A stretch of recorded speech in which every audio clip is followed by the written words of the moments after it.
Menurut gue ya, pernikahan itu bagaikan berkah dan juga masalah yang pernah, sedang, dan akan lo hadapi. Kalau lo ngelihat postingan di sosmed yang bilang, aduh suami atau istri gue itu idaman banget nih, sayang anak, duitnya banyak, followersnya banyak, sering bantu-bantu. Ya, well, namanya juga konten ya. Paham sendirilah arahnya tuh kemana. Nah, kali ini gue nemu kasus yang berhubungan dengan pernikahan. Dan seperti biasa, lo mesti menebak siapa pelakunya. Gue mau lo tonton dan perhatikan banget video ini. Karena di akhir video ada salah satu plot twist terbaik dari seluruh kasus yang pernah gue ceritakan. Singkat cerita, ada pasangan suami istri yang tajir, disegani, dan sempurna banget nih kelihatannya. Reputasi dari pasangan suami istri ini bener-bener wangi banget, tapi pada saat mereka mendapati bencana, satu persatu lapisan aib dari pasangan suami istri ini mulai terbuka. Dan di lapisan terakhir tersimpan tuh sebuah rahasia yang mengerikan, yang menggerakkan seluruh kasus ini menjadi sebuah plot twist yang mengerikan. Nah, sebelum kita masuk ke detail kasusnya, hai semua, nama gue Ewing dan jangan lupa untuk subscribe karena gue bakalan upload 2 video kisah nyata mengerikan setiap minggunya dan juga nyalain nih notifikasinya supaya tidak ketinggalan. Lalu sebarkan video ini ke semua teman-teman lo yang sekiranya suka video-video horor. Kalau udah siap, langsung aja kita mulai kisah nyata mengerikan untuk episode kali ini.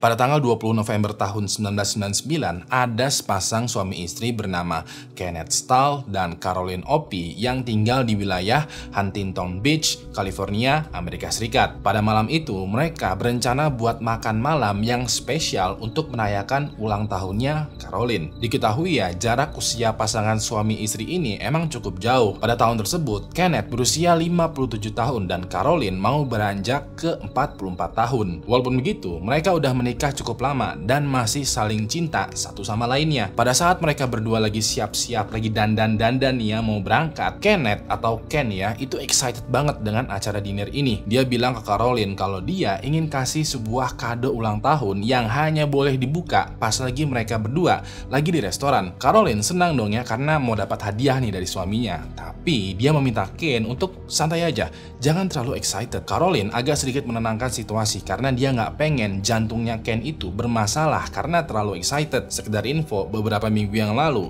Ken baru aja menjalani operasi jantung. Setelah operasi, setiap harinya Caroline dengan sabar selalu merawat Ken dan selalu mengingatkan perihal jantungnya Ken yang sensitif. Walaupun begitu, Ken dengan mesranya kayak merayu Caroline untuk tidak khawatir. Dia bilang dia merasa udah sehat, udah fit, udah bugar, bersemangat untuk merayakan ulang tahunnya Caroline. Ken juga bilang bahwa setelah operasi jantung yang kemarin, dia kayak merasa tercerahkan gitu pikirannya. Dia kayak sadar dengan apa yang dia mau dalam hidupnya. Dan apa yang dia mau kali ini adalah berdua dengan Caroline, makan malam bersama, dan merayakan ulang tahunnya. Bisa dibilang, Ken ini lagi pengen bermesra-mesraan dan beromantisan dengan Caroline. Nah, ngomongin soal Ken dan juga Caroline, mereka berdua dikenal sebagai the power couple di wilayah tempat mereka tinggal. Bisa dibilang, mereka berdua kayak seleb lokal nih. Diketahui, Ken sehari-hari bekerja sebagai seorang dokter anestesis, sekaligus juga manajer di sebuah rumah sakit. Sedangkan Caroline diketahui bekerja sebagai dokter spesialis mata. Bisa dibilang Ken dan Caroline dua-duanya merupakan dokter yang ahli. Karena mereka berdua adalah seorang dokter, duit mereka otomatis banyak banget. Terlebih lagi, orang tua mereka berdua juga adalah seorang dokter. Terlebih lagi-lagi, mereka berdua juga nggak punya anak. Otomatis duit mereka itu bener-bener banyak, nggak ada yang bocor. Saking tajirnya mereka, pasangan dokter ini itu tuh tinggal di komplek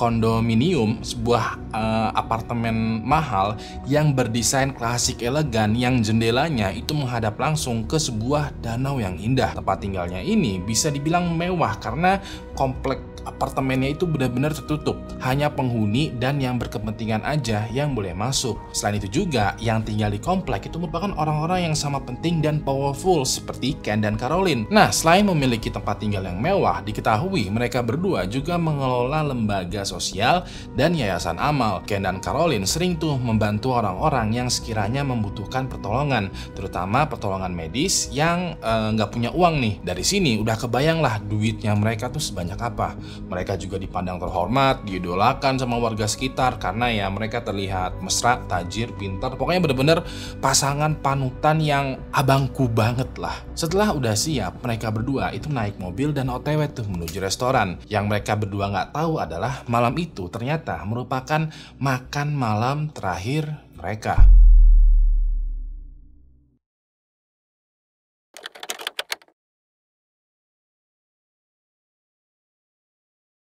Sekitaran jam 10 malam, masih di hari yang sama, pada tanggal 19 November tahun 1999, ada seorang polisi yang kita sebut saja sebagai Fulan, ini lagi patroli. Malam itu, Fulan yang menggunakan mobil polisi sedang berpatroli di sebuah jalan besar yang ada di pinggir kota yang ada di perbatasan daerah. Pas lagi berpatroli, dia ngeliat ada mobil lagi berhenti gitu di pinggir jalan. Fulan perlahan-lahan langsung menghentikan mobil patrolinya tuh, persis di belakang mobil ini. Awalnya, Fulan berpikiran kalau mungkin mobil yang lagi berhenti itu lagi mogok dan membutuhkan bantuan. Tapi begitu Fulan keluar dari mobil patroli dan berjalan mendekati mobil misterius ini, apa yang dilihat Fulan langsung ngebuat dia siaga dengan pistolnya. Apa yang Fulan lihat pas momen itu adalah dia melihat ada kaki manusia menjuntai keluar dari pintu penumpang mobil.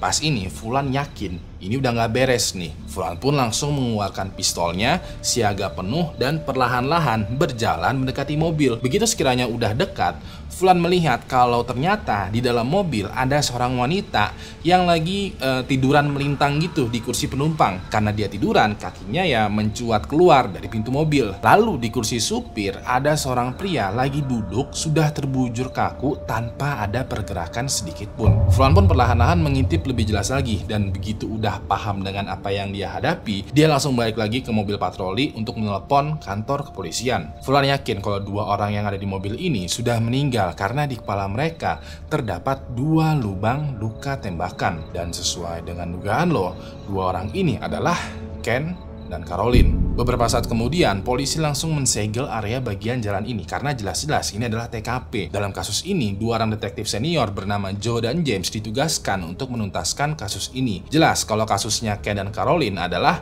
kasus pembunuhan. Secara mereka berdua ditemukan meninggal dengan kondisi ditembak mati. Yang nggak begitu jelas adalah petunjuk yang berada di TKP. Jadi, dari investigasi yang dilakukan oleh detektif Joe dan James, mereka menemukan beberapa petunjuk yang menarik. Petunjuk yang pertama adalah mereka tidak menemukan jejak kaki, sidik jari, bekas ban, senjata, bahkan juga selongsong peluru yang digunakan untuk menembak itu nggak ada sama sekali. Dari temuan ini, Joe dan James berhipotesis bahwa pelakunya ini pasti teliti banget karena dia masih sempat-sempatnya menghapus jejaknya. Lalu petunjuk yang kedua adalah adanya bekas tembakan gitu di kaca mobil yang ada di samping supir.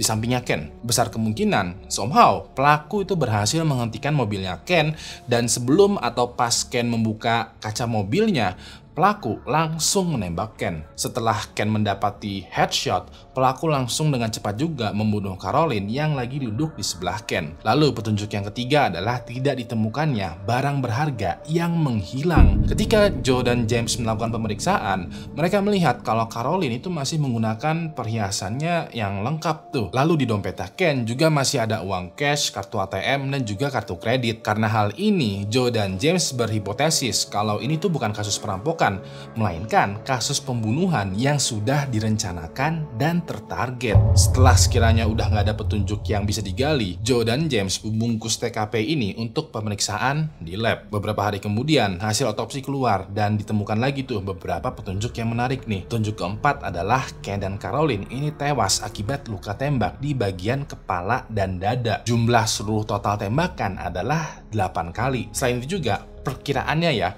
mereka ditembak mati sekitaran jam setengah 9 malam sampai jam 10 malam. Yang artinya besar kemungkinan kejadian penembakan ini terjadi beberapa menit sebelum Fulan tiba pertama kali di TKP. Lalu petunjuk kelima adalah berdasarkan luka yang ada di Ken dan Caroline, besar dugaan pelaku menembak menggunakan pistol revolver Magnum. Pas ini detektif Joe dan James rada merasa aneh, dan keanehan ini bisa menjadi petunjuk yang keenam tuh. Petunjuk keenamnya adalah pistol revolver Magnum diketahui cuman bisa menampung 6 peluru. Jadi cuman bisa 6 kali tembakan. Sedangkan di tubuhnya Ken dan Caroline terdapat 8 luka tembak.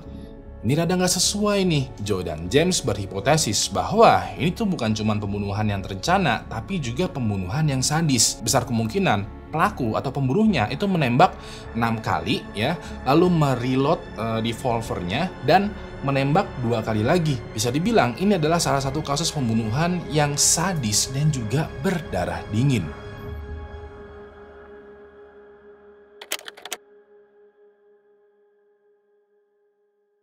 Setelah tahap proses otopsi dan juga pemeriksaan lab, investigasi beralih ke tahap interogasi. Pada tahap ini, Joe dan James menginterview banyak tetangga dan juga koleganya Ken dan Caroline. Kebanyakan dari tetangga dan koleganya bilang kalau mereka berdua adalah pasangan yang sempurna. Mereka tajir, terhormat, disegani, aktif dalam kegiatan sosial, pokoknya mantep lah. Mereka juga dikenal baik terhadap koleganya, saling perhatian dan saling support satu sama lainnya. Bisa dibilang tetangga dan koleganya ini kayak pada gak habis pikir, kok bisa-bisanya pasangan yang terlihat sempurna ini meninggal dibunuh sama orang lain. Nah, investigasi sempat stuck karena nggak ada saksi, calon pelaku, ataupun motif yang mereka temukan. Pas itu, Joe dan James berpikiran, apa jangan-jangan pasangan ini memiliki rahasia kotor yang tidak diketahui banyak orang di balik pernikahannya? Ya udah deh, Joe dan James memutuskan untuk menggali lebih dalam lagi tentang kehidupannya Ken dan Caroline. Dari seluruh orang yang diinterogasi, orang pertama yang menarik perhatiannya Joe dan James adalah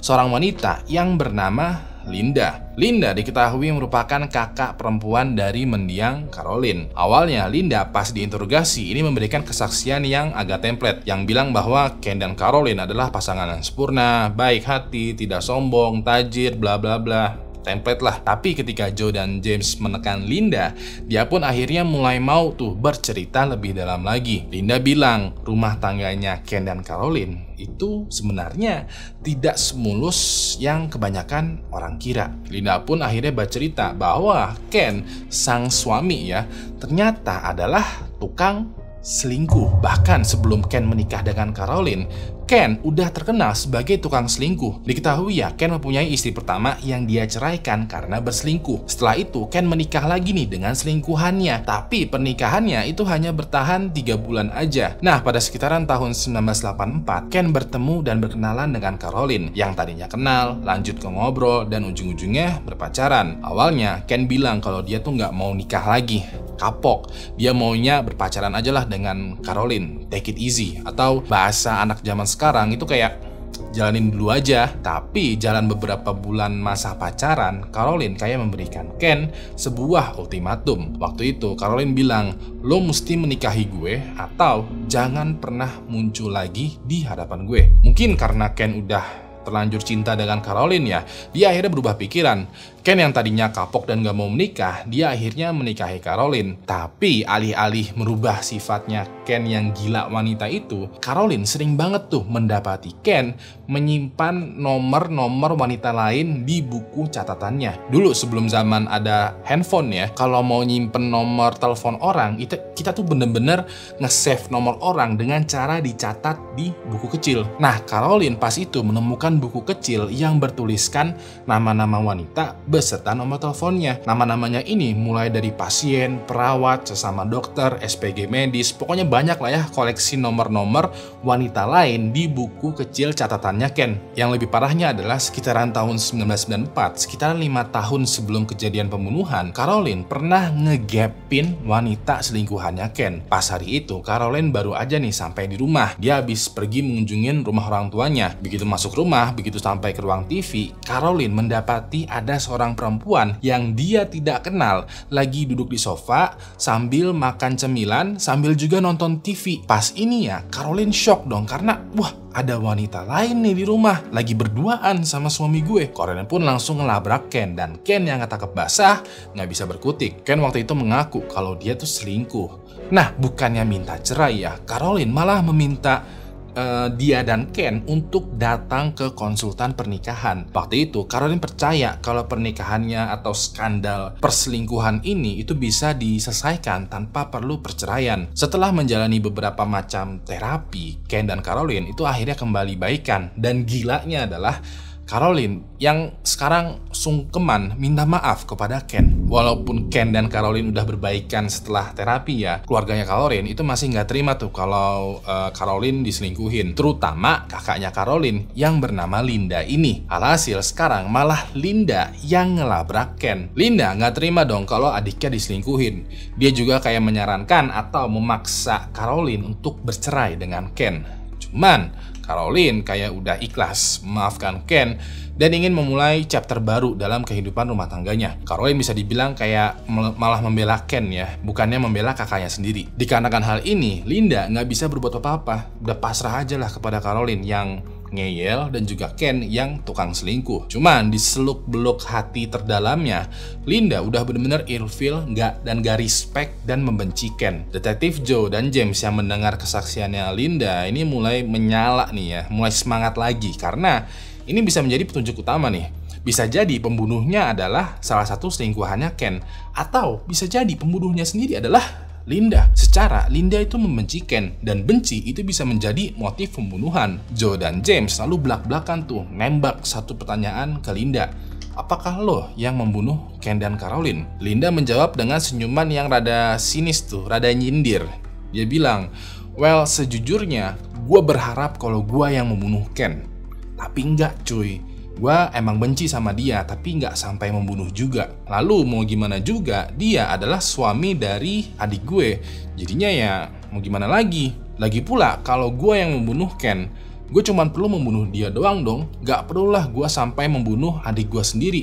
Wong gue juga sayang sama adik gue. Joe dan James yang mendengar penjelasannya Linda itu terdiam dan berpikir. Di satu sisi penjelasannya Linda ini masuk akal dan juga logis tuh. Tapi satu sisi lain ada baiknya kalau Linda ini diperhatikan lebih lanjut. Siapa tahu bisa jadi itu semua adalah cerita yang dibuat-buat oleh Linda. Bisa jadi juga Linda membunuh Ken atas dasar kebencian, lalu membunuh Caroline, adiknya sendiri, atas dasar kamuflase. Joe dan James lalu bertanya lagi, kenapa baru cerita sekarang? Kenapa nggak cerita pas di awal pertama kali interogasi? Linda kali ini menjawab kalau dia tuh rada nggak enak untuk mengumbar aib-aib rumah tangga Ken dan Caroline pas hari-hari dimana mereka itu baru aja meninggal. Kayak udahlah ya, biarkan mereka berdua meninggal dengan nama yang harum yang seperti kebanyakan orang tahu. Sebagaimana yang lo tahu juga, Ken dan Caroline ini kan terkenal sebagai pasangan suami istri yang memiliki reputasi yang baik. Nah, Linda pengennya begitu aja. Dia nggak pengen Ken dan Caroline meninggal, terus aibnya juga ikutan kebongkar. Nah, ngomongin soal reputasi, Linda juga menambahkan info bahwa reputasinya Ken dan Caroline bangun itu semua dibangun sendiri oleh Caroline. Salah satu contohnya adalah setiap Natal, Caroline ini suka memilihkan dirinya sendiri kado Natal. Tapi dia bilang ke tetangga dan koleganya kalau kadonya ini tuh dibeliin sama Ken. Caroline sengaja melakukan hal ini supaya tetangga, kolega, dan orang-orang di sekitar itu kayak mempunyai image yang baik terhadap Ken. Bisa dibilang Caroline itu kayak ngebuat pencitraan lah untuk Ken. Caroline kayak ingin suaminya ini dipandang sebagai suami yang perhatian, terhormat, dan juga penyayang. Di satu sisi lain, Ken juga kayak play along aja. Kayak ngikut-ngikut ngaku kalau iya itu tuh kado emang gue yang beliin tuh. Yang padahal mah enggak, yang beliin itu mah si Caroline. Sampai segitunya loh ya, Caroline itu sayang sama Ken. Setelah interogasi dengan Linda selesai, detektif Joe dan James kayak punya gambaran baru nih terhadap rumah tangganya Ken dan Caroline. Kalau pelakunya bukan Linda, besar kemungkinan pelakunya adalah mungkin orang yang terdekat dari Ken dan Caroline. Pas ini, Joe dan James melakukan investigasi yang lebih mendalam lagi, dan pas itu mereka menemukan petunjuk menarik nih. Jadi, Ken ini kan bekerja sebagai seorang dokter, dan dokter di tahun 90-an itu bekerja menggunakan pager. Pager, buat yang belum tahu, adalah sebuah alat komunikasi yang mirip dengan handphone, tapi cuma bisa SMS atau teks aja. Jadi, sebelum ada handphone, biasanya SMS itu hanya untuk kalangan profesional aja, terutama kalangan dokter. Nah, pagernya Ken ini, itu ada satu pesan yang cukup menarik nih untuk diinvestigasi lebih lanjut lagi. Pesannya ini adalah pesan dari seorang wanita yang bernama Adriana. Dalam pesannya ini, Adriana kayak bertanya kepada Ken, kapan PC atau komputer gue bisa dibetulin? Detektif Joe dan James rada curiga. Kenapa Adriana meminta Ken, yang notabene-nya adalah seorang dokter, untuk membetulkan komputernya? Ini rada aneh nih. Ya udah deh, Joe dan James akhirnya memanggil Adriana untuk diinterogasi. Pada saat diinterogasi, ternyata Adriana cerita kalau dia adalah rekan kerjanya Ken, dan kebetulan mereka berdua berteman baik. Diketahui ya, Adriana ini ternyata adalah seorang single parent yang memiliki 2 anak dan bekerja di rumah sakit yang sama dengan Ken. Mereka sering terlihat akrab gitu di rumah sakit, tapi hubungan mereka hanya sebatas pertemanan dan profesional aja. Joe dan James rada nggak percaya dengan kesaksian ini karena ya udah curiga duluan. Mereka tahu kalau Ken itu tukang selingkuh. Siapa tahu Adriana ini adalah salah satu selingkuhannya Ken. Joe dan James itu bertanya lagi, kenapa kamu meminta Ken yang seorang dokter untuk membetulkan komputer kamu? Kenapa nggak ke tukang servis komputer aja? Adriana menjawab, emangnya nggak boleh kalau kita meminta tolong kepada teman atau rekan kerja kita? Bener juga ya.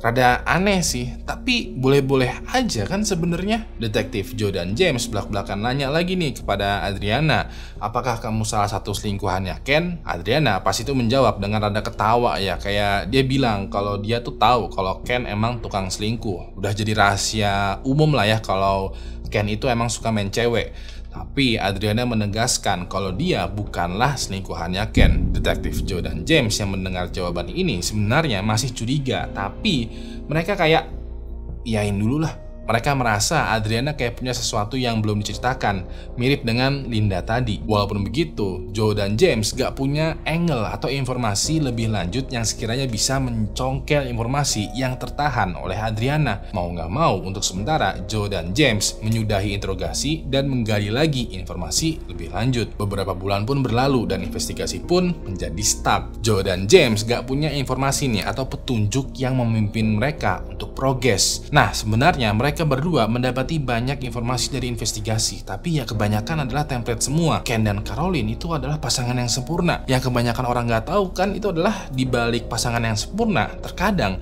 mereka menyembunyikan rahasia yang mengerikan.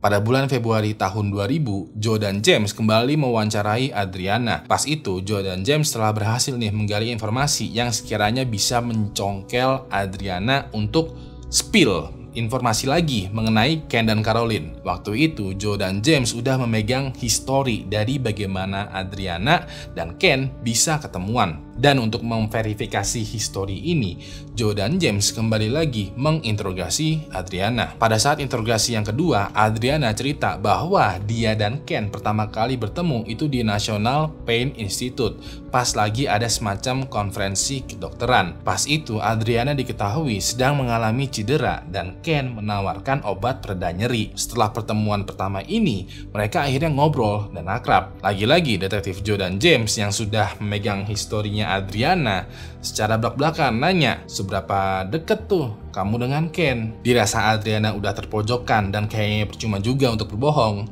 Dia menjawab, hubungan kita emang cukup dekat. Saking dekatnya, dari obrolan pertama, kedua, dan ketiga, Ken tahu-tahu kayak membiayai sekolah anak-anaknya Adriana. Bahkan, Ken sempat membelikan Adriana berbagai macam kebutuhan dan beberapa barang mahal. Joe dan James langsung semakin fokus lagi mendengar ceritanya Adriana karena akhirnya nih mereka menemukan informasi baru. Terlebih lagi ya, orang kalau udah mau membiayai sekolah anak orang lain dan membelikan barang mahal, pasti ada timbal baliknya. Adriana lalu bercerita di sela-sela obrolannya dengan Ken bahwa dia sempat curhat kalau pernikahannya dia dengan Caroline sebenarnya itu sempat bermasalah dan ujung-ujungnya jadi hampa. Adriana yang tadinya cerita ini terdiam sebentar dan langsung bilang, sebenarnya aku adalah salah satu selingkuhannya Ken. Pas momen ini ya, Joe dan James dalam hatinya kayak, bener kan? Ada something wrong gitu loh dengan Adriana dan ternyata bener nih dugaan kita. Tapi setelah pengakuan tadi, Adriana menambahkan,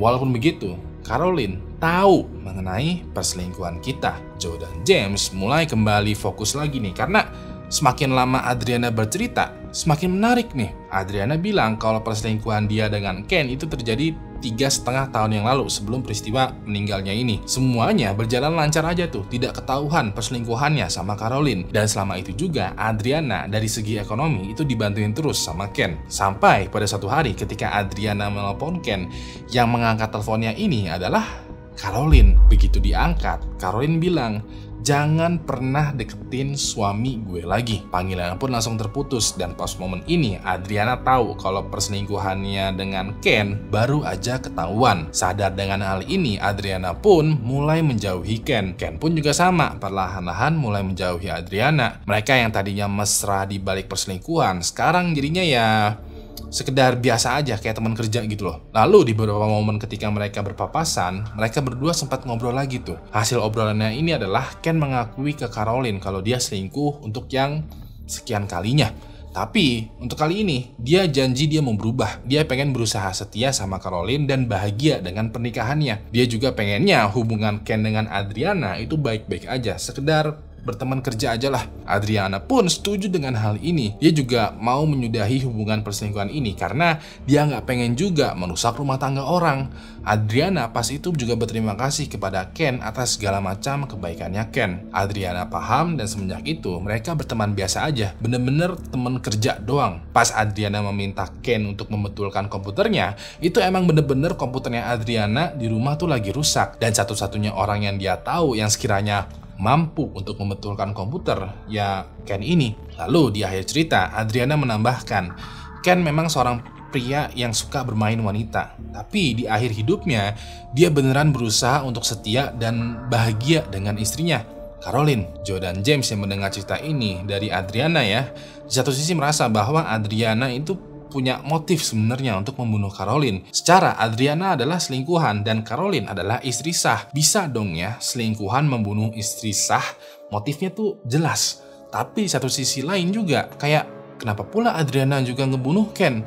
Ken ini kan orang yang udah banyak kebantu Adriana, kenapa malah dibunuh? Emang sih ya, mungkin Adriana ngebunuh Ken dengan motif lo lebih memilih istri lo dibandingkan selingkuhan lo. Tapi dengan Ken dibunuh, Adriana tidak mendapatkan keuntungan apapun jadinya. Motifnya Adriana untuk membunuh Ken itu masih rada-rada rancu nih. Dikarenakan tidak adanya petunjuk yang bisa memimpin, investigasi pun kembali menjadi stuck. Berbulan-bulan kembali berlalu dan akhirnya detektif Joe dan James dipindah tugaskan ke area lain. Sementara itu, kasusnya Ken dan Caroline ini dihandle oleh detektif baru yang bernama Brian dan Phil. Pada saat detektif Brian dan Phil menghandle kasusnya Ken dan Caroline, mereka agak keteteran nih. Diketahui ya, Brian sebenarnya memang seorang detektif, tapi dia itu tuh datang dari divisi narkotika yang kasusnya agak lain dengan kasus pembunuhan yang misterius. Sementara itu, Phil itu baru aja naik jabatan menjadi detektif 2 minggu yang lalu. Jadinya masih baru banget nih dia.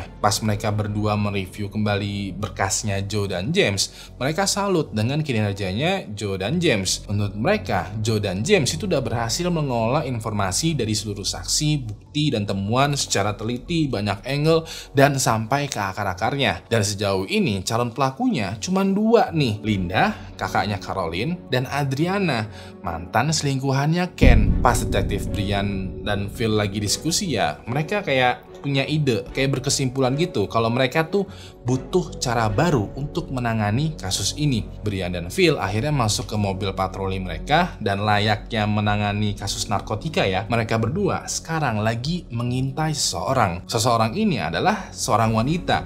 Tapi gue belum mau kasih tahu dulu nih siapa yang mereka intai. Pas lagi mengintai, Brian dan Phil notice kalau wanita ini tuh pergi ke sebuah apartemen untuk bertemu dengan pria lain. Brian dan Phil langsung menyala nih. Mereka kayak kegirangan karena wah ada nih orang baru, bisa nih kita mintain keterangan. Sambil menahan rasa excitednya, mereka berdua nunggu di mobil tuh sampai wanitanya ini keluar dari apartemen. Begitu wanita ini udah pergi, Brian dan Phil langsung masuk ke apartemen dan menginterview pria ini yang kita sebut saja sebagai Fulano. Pas Brian dan Phil ketemuan dengan Fulano, mereka menjelaskan maksud kedatangan mereka. Brian dan Phil bilang kalau mereka sedang menginvestigasi kasus pembunuhannya Ken dan Caroline yang sampai saat ini belum terpecahkan. Mereka berdua menjelaskan siapa tahu Fulano mempunyai informasi tambahan yang sekiranya bisa memecahkan kasus yang misterius ini. Pas ditanya begini ya, Fulano dengan tangan terbuka menyambut Brian dan Phil. Fulano paham kalau dia sekarang sedang diinterogasi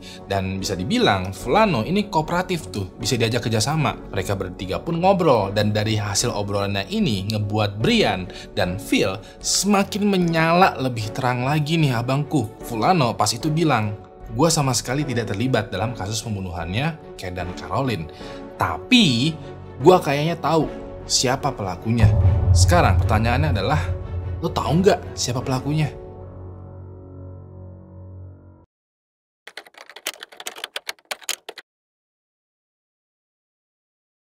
Jadi sebelum gue melanjutkan cerita dan ngasih tahu siapa pelaku dari kasus pembunuhannya Ken dan Caroline, gue mau lo tebak dulu siapa pelaku yang sebenarnya. Pada kasus ini gampang banget loh. Cuman ada 2 calon pelakunya. Pilihan yang pertama adalah Linda, kakak dari mendiang Caroline yang emang benci banget dengan Ken karena Ken itu suka menyelingkuhi Caroline. Pilihan yang kedua adalah Adriana, mantan selingkuhannya Ken yang di akhir hubungan mereka tuh ketahuan mengakhirinya dan saling memahami situasi satu sama lainnya. Nah, supaya tambah lebih seru ya, kalau lo nonton video ini berdua atau bersama dengan orang lain, gue mau pilihan kalian itu mesti berbeda, gak boleh sama. Supaya makin tambah lebih seru lagi, orang yang tebakannya benar wajib menjitak, menggebuk, mengeplak, atau ngegampar orang yang tebakannya salah. Paham kan? Kalau paham, gue kasih lo 5 detik untuk menebak menggunakan insting lo siapa sekiranya pelaku atau dalang dari kasus pembunuhan ini. 5 detik dari sekarang, mulai.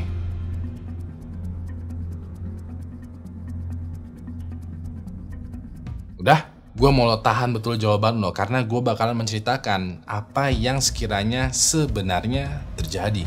Pada malam tanggal 19 November tahun 1999, Ken dan Caroline pergi menggunakan mobil mereka untuk makan malam sekaligus juga merayakan ulang tahunnya Caroline. Semuanya berjalan normal.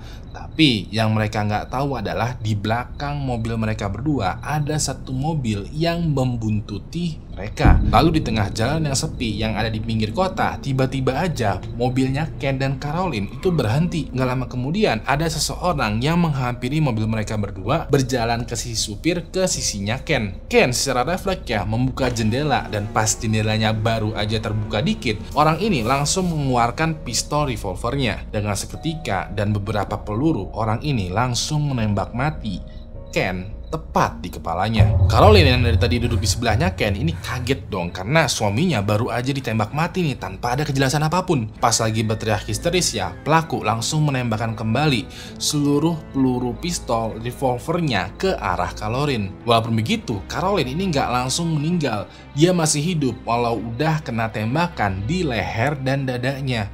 Pelaku sempat kaget dan panik karena wah, Caroline masih hidup nih, bisa hancur nih rencananya. Pelaku pun langsung lari menuju ke mobilnya untuk mengambil peluru revolver dan mereloadnya. Sementara itu, Caroline yang udah terkena luka tembak yang cukup fatal ini berusaha keluar dari mobil. Dia membuka pintu mobil dan dengan tertatih-tatih dia keluar tuh dari mobil, berusaha untuk kabur. Tapi baru aja Caroline keluar dari mobil, dia ngeliat kalau di belakang mobilnya itu si pelaku itu udah berjalan ke arah dia sambil menodongkan pistol. Caroline yang mesti berpikir dengan cepat ya, dengan refleks dia lompat lagi masuk ke dalam mobil. Harapan dia adalah dia ingin menekan kakinya Ken untuk ngegas mobil supaya bisa kabur tuh dari situ. Tapi pas Caroline lagi sedang berusaha menekan kakinya Ken, pelaku udah ada di belakang dia. Pelaku lalu mengarahkan pistol revolvernya ke belakang kepalanya Caroline dan Setelah melaksanakan tugasnya, pelaku lalu merapihkan lokasinya ini.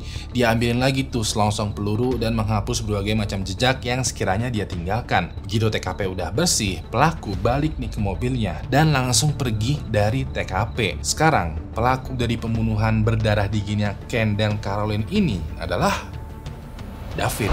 Tunggu dulu bang, David itu siapa bang? Perasaan dari awal sampai sekarang itu nggak ada yang namanya David. Kok tiba-tiba sekarang muncul David sebagai pelaku? Well, namanya juga plot twist ya. Plot twist. Tapi tenang aja, ceritanya masih berlanjut. Pada saat David pergi dari TKP, dia sebenarnya tidak sendirian. Pas di mobil, David ini sebenarnya sedang disupiri oleh seorang wanita. Dan wanitanya itu adalah Adriana. David ini ternyata adalah pacarnya Adriana pas masa itu. Bisa dibilang Adriana dan David lah yang membunuh Ken dan Caroline. Tapi bukannya senang atau lega ya karena telah berhasil membunuh Ken dan Caroline. Adriana ini marah besar kepada David. Dia nangis, dia ngomel, dia gusar, dia panik. Emosinya keluar semua. David ini bingung dong, kayak, kenapa kamu marah? Bukankah ini yang kamu mau? Adriana langsung memaki-maki David. Kayak, wah anjing lu, goblok, tolol, idiot. Wah pokoknya lu gak bener lu, parah bet loh. David menyuruh Adriana untuk tenang dulu. Kayak, jelasin pelan-pelan. Adriana lalu bilang, rencananya kita adalah kita hanya perlu membunuh istrinya aja. Jangan suaminya juga lo bunuh. David semakin bingung. Kenapa tidak membunuh dua-duanya? Kenapa lo ingin meninggalkan saksi di aksi pembunuhan ini? Nah, ini plot twist lagi nih. Adriana sambil teriak panik bilang, karena yang membayar kita dan merencanakan aksi pembunuhan ini semua adalah Ken, orang yang baru aja lo bunuh. Jadi, flashback lagi pada masa-masa Ken masih berselingkuh dengan Adriana. Ken cerita banyak tuh mengenai pernikahannya. Pas itu, Ken cerita bahwa pernikahannya itu sekarang kan udah rasanya tuh kayak hambar. Ken juga ngerasa kalau hidupnya itu bagaikan terkekang, terisolasi, tidak bebas, dan juga tidak bahagia. Seperti yang udah gue ceritakan, sebelum pernikahan ini, Ken kan emang tukang main wanita, tukang selingkuh. Pas sesudah menikah, Ken masih aja sering selingkuh.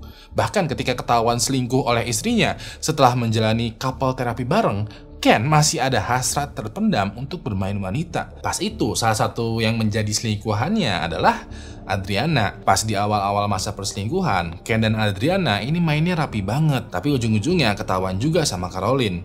Walaupun gitu, walaupun udah ketahuan diselingkuhin berkali-kali, Caroline itu tidak menceraikan Ken. Caroline selalu percaya bahwa pernikahannya mereka itu bisa diperbaiki dan diselamatkan. Bahkan Caroline selalu aja berbuat baik kepada Ken dan menjaga nama baik pernikahannya. Tapi di satu sisi lain, Ken ngerasa kayak dikekang dan dikambing hitamkan dengan kebaikannya Caroline. Ken pada saat sesi curhat dengan Adriana ini rada bingung dengan Caroline. Ini cewek udah gue selingkuhin berkali-kali, tapi tetap aja baik dan gak minta cerai. Nah, bukannya bersyukur karena punya istri yang sangat baik dan pemaaf atau menghilangkan hasrat untuk selingkuh ya, Ken malah merasa semakin terjebak dan gak ada jalan lain. Pas itu, Ken kayak meminta Adriana untuk menyewa pembunuh bayaran. Dan orang yang mereka berdua sewa untuk membunuh Caroline adalah David, pacarnya Adriana pada saat itu. David diketahui adalah seorang teknisi di apartemen tempat Adriana tinggal. Diketahui juga David itu emang terbiasa di dunia kriminal karena dia memiliki catatan kasus di narkoba, perampokan, dan juga kepemilikan senjata api ilegal. Karena David emang udah terbiasa di dunia kriminal, pada saat proses investigasi atau seluruh cerita tadi ya, nama dia itu nggak muncul-muncul. Bisa dibilang David sebagai seorang kriminal, dia emang licin dan pintar menyembunyikan jejaknya. Nah, ketika Ken, Adriana, dan David ketemuan, mereka merencanakan tuh aksi pembunuhannya Caroline. Pas itu, Ken bahkan telah membayar cash Adriana dan David dengan uang sebesar 30.000 US dollar atau senilai 450 juta rupiah. Lalu di hari yang udah ditentukan, pada tanggal 19 November tahun 1999, rencananya Ken adalah dia bakal membawa Caroline untuk dinner di lokasi yang melewati jalan yang sepi. Di jalan ini, David dan Adriana dari agak kejauhan itu sudah mengintai. Nantinya di tengah jalan, Ken kayak pura-pura memogokkan mobilnya dan mesti menghentikan mobilnya di pinggir jalan. Pada saat itulah Adriana kayak memberikan sinyal kepada David untuk membegal atau membunuh Caroline aja. Tapi pada saat mau menjalankan aksi pembunuhan, David kayak kepikiran sesuatu nih.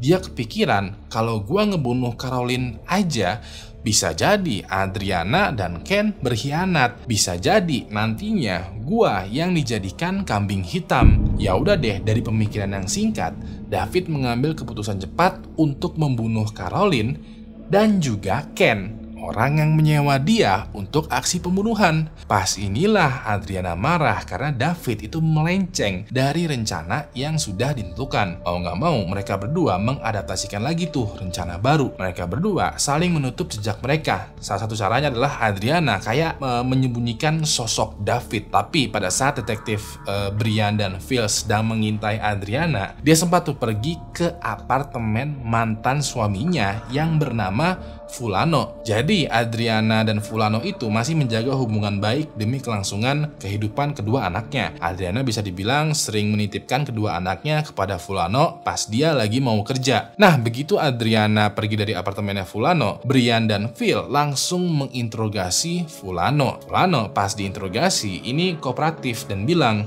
"Gue gak terlibat dalam kasus pembunuhan ini, tapi gue tahu siapa sekiranya pelakunya." Fulano bilang, besar kemungkinan pelakunya adalah David, pacarnya Adriana sekarang, yang juga dikenal sebagai seorang kriminal. Ya udah deh, Brian dan Phil langsung menahan Adriana dan menginterogasinya. Brian dan Phil meminta Adriana untuk memanggil David yang sedang bersembunyi tuh. Awalnya Adriana masih tidak mengakui kalau dia berpacaran dengan David, tapi setelah berbagai macam bukti, saksi, temuan, informasi semua, dan sedikit juga ancaman, Adriana akhirnya mengakui dan mau memanggil David keluar dari persembunyian. Lalu pada saat Adriana dan David diinterogasi secara terpisah, mereka mengakui perbuatannya. Mereka juga saling menuduh satu sama lain bahwa lo tuh yang nembak, gua mah cuman supirnya aja. Tapi tetap aja, mereka berdua dinobatkan sebagai pelaku dari kasus pembunuhannya Ken dan Caroline. Ken pun juga ditetapkan sebagai pelaku dan juga korban. Tapi karena dia udah meninggal akibat dari rencananya sendiri,